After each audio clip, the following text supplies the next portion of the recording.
Malheureusement, les luttes intermotivées et interpersonnelles déçues, la pauvreté et la misère des populations vont entraîner l'Afrique dans d'autres divisions et le coup d'État militaire civil. Cette phrase n'est pas de moi, mais plutôt du manifeste de création du mouvement politique Soutien africain pour la démocratie et la paix. Un mouvement qui va se concentrer justement sur certains objectifs, entre autres la promotion de la recherche des actions de paix et de démocratie en organisant des débats constructifs pouvant conduire à des décisions innovantes en faveur donc de la stabilité et la paix dans les pays en crise, sensibiliser et éduquer à la compréhension des actions politiques de l'État en faveur de la population.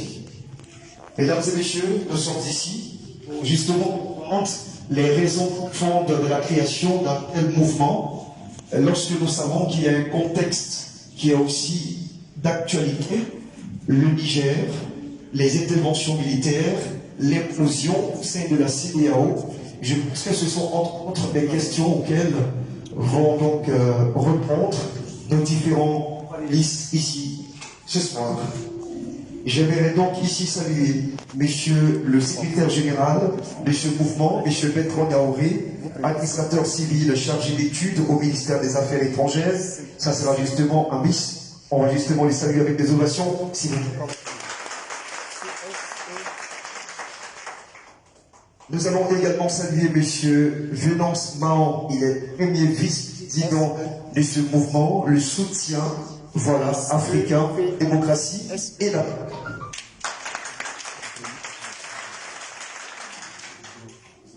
Et Monsieur le Président, naturellement, qui est le chef, le capitaine donc de cette grosse vision qui en naissance maintenant, et dont il va nous faire, bien entendu, j'ai les différents sillons, Monsieur Sissi Amadou himself.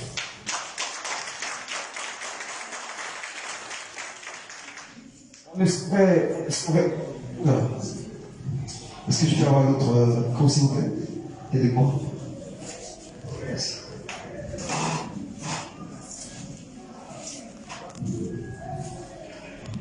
On saurait donc continuer, mesdames et messieurs, ce discours, tout en saluant les officiels qui sont là, naturellement pour donner un point de mérite à cette conférence de presse. Je vais ici donc saluer monsieur le professeur Dion, il est enseignant à l'université de Cocody.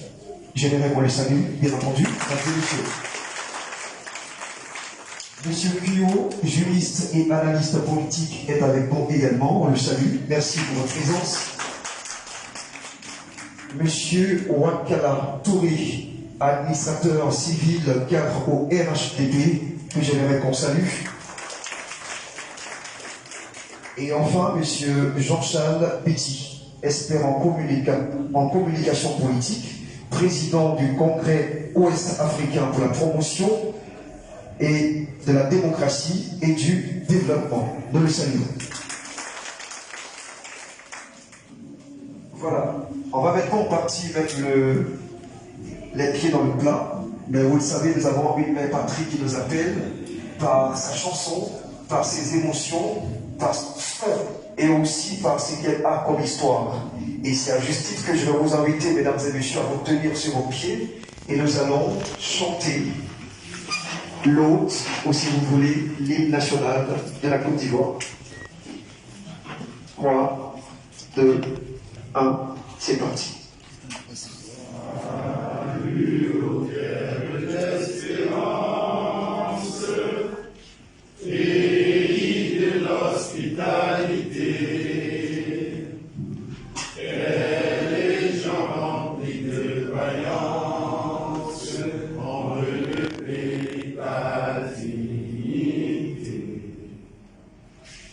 Des fichères Côte d'Ivoire, fiers artisans de ta grandeur, tous rassemblés pour ta gloire, te bâtirons dans le bonheur. Les Ivoiriens, le pays nous appelle.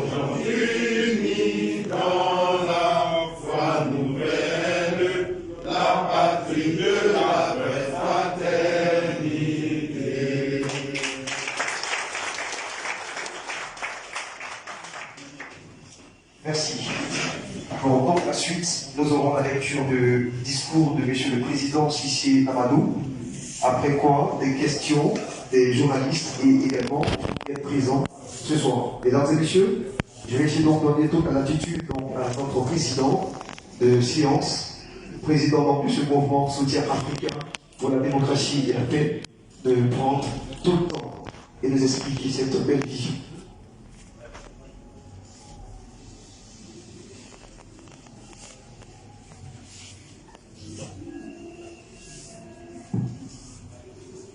Merci Justin.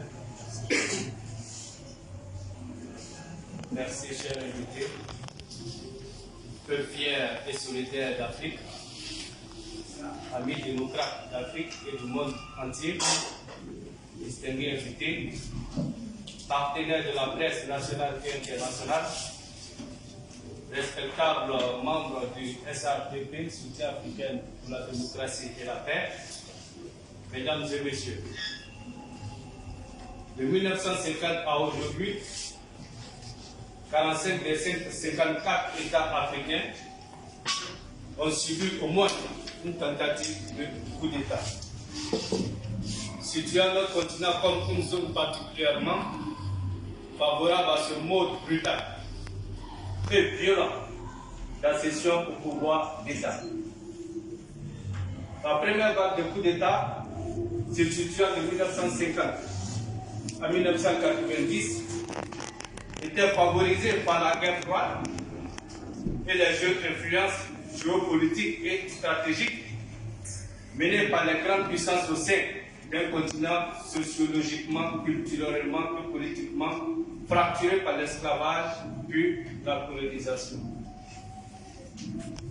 En 1991 et 2010, la fin de la guerre froide, symbolisée par la chute du mur de Berlin, le 9 novembre 1989, l'implosion de l'Union soviétique, la poussée démocratique, porteuse des promesses de liberté, de justice, de prospérité partagée, a favorisé une relative stabilité des États consolidés par le renforcement de la coopération économique, politique, diplomatique et sécurité sous-régionale dont la CEDEAO était un exemple. Toutefois, depuis 2011, l'Afrique de l'Ouest connaît une recrudescence d'un coup d'État se situant à 25 tentatives. Cette poussée de fièvre s'inscrit dans un contexte économique difficile, aggravé par les crises climatiques et sécuritaires caractérisées par l'ancrage de groupes terroristes qui sévissent dans la zone sahélo-saharienne. Au Mali, en Guinée, au Burkina Faso, les entreprises de destitution des gouvernements issus de processus démocratiques ont détourné à leur profit les colères des populations durablement à leurs besoins élémentaires, alors qu'il leur est reproché de manquer de probité et d'équité dans la gestion des deniers publics et des affaires de l'État.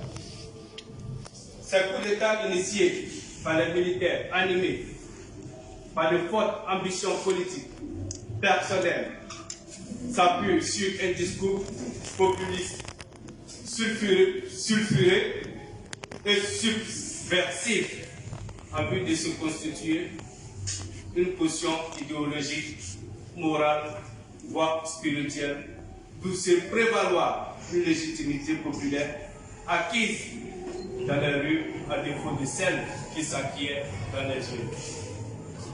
Mais en tout état de cause, la foule n'est pas le peuple. Or, le peuple confère la légitimité. Ce coup d'État perpétré par les annonciateurs d'une ère nouvelle, pour une Afrique plus sûre, plus juste et plus prospère, porte les germes de la déconstruction de l'état de droit. de la cohésion sociale, de l'unité nationale et du progrès économique et social. Les néolibérateurs s'assurent de lier à une frange de la population, les libertés individuelles et collectives pour ne pas laisser apparaître l'évidence et l'existence de la contradiction. Mesdames et messieurs, les Africains savent tout bien et gardent précieusement à mémoire le prix à payer pour jouir et faire profiter les générations à venir des acquis démocratiques auxquels ils n'ont jamais renoncé. Ils sont conscients qu'il existe des périodes dans l'histoire où les peuples sont convoqués à faire des choix décisifs. À ce titre, les peuples d'Afrique ont déjà fait le choix, celui de la démocratie. Aussi, sont-ils face aux défis d'examiner avec lucidité des défaillances de l'ordre démocratique afin d'y apporter les améliorations nécessaires et se garantir la stabilité, la justice et la prospérité durable. En conséquence, le SADP, Soutien africain pour la démocratie et la paix, solidaire des peuples africains, appelle tous les démocrates à soutenir sans complexe 1. Les initiatives diplomatiques menées par la CEDEAO pour la restauration de l'ordre constitutionnel et démocratique au Mali, en Guinée, au Burkina Faso. 2. Leur contribution pacifique et apaisée pour un règlement rapide et définitif de la crise au Niger, en faisant de l'intervention militaire visant les militaires putschistes et les complices une option ultime dont on ferait l'usage en cas d'état de nécessité absolue. 3, s'il vous plaît. La libération dans le meilleur délai du président élu démocratiquement, Mohamed Bazoum, et de sa famille, prise en otage dans des conditions dégradantes. 4. La libération de tous les prisonniers politiques arbitrairement détenus à l'issue de la tentative de coup d'État du 27 juillet 2023. 4.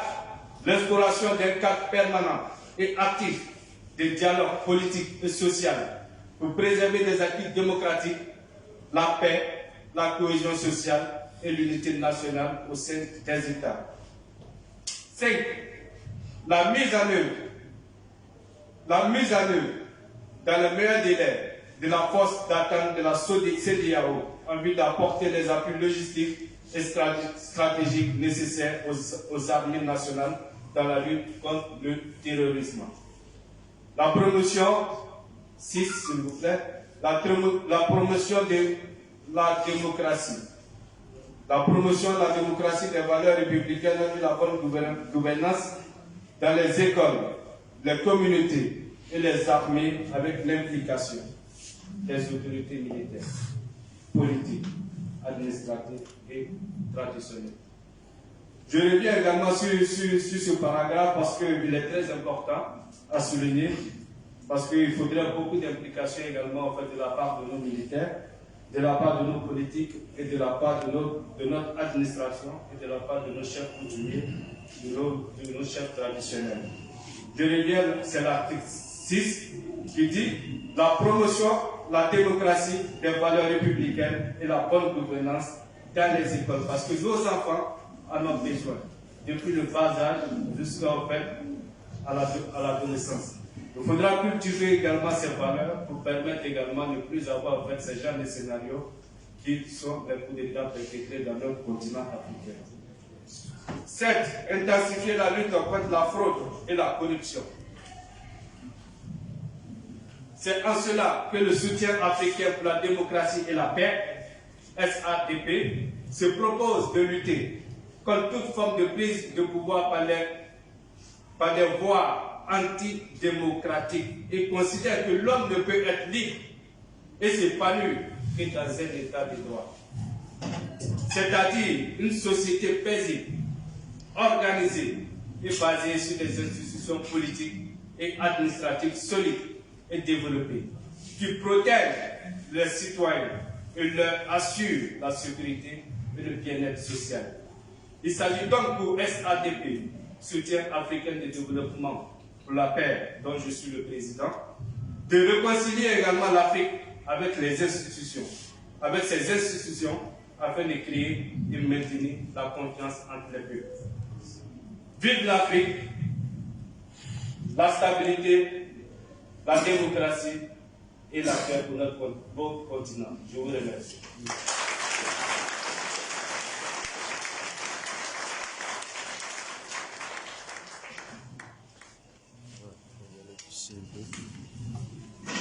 Voilà, de façon succincte, le discours de M. Sissi Amadou, président du mouvement Soutien africain pour la démocratie.